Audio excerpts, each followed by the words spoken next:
Chat yung tatay mo.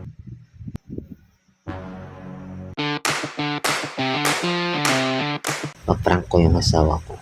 So, yung cellphone niya, lalagyan ko ng multo.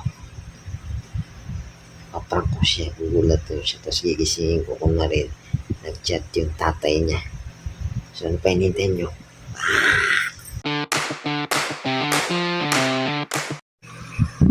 Oy, chat yung tatay mo.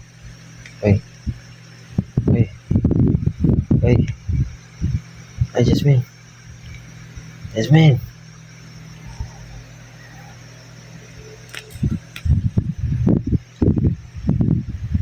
Oy, oy, oy, oy. Nag-chat yung tatay mo. Yung tatay mo nag-chat.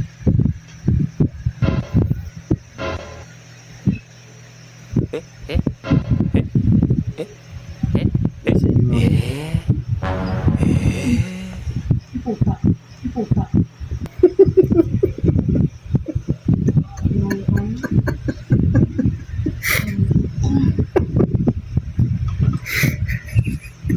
Gulat yan.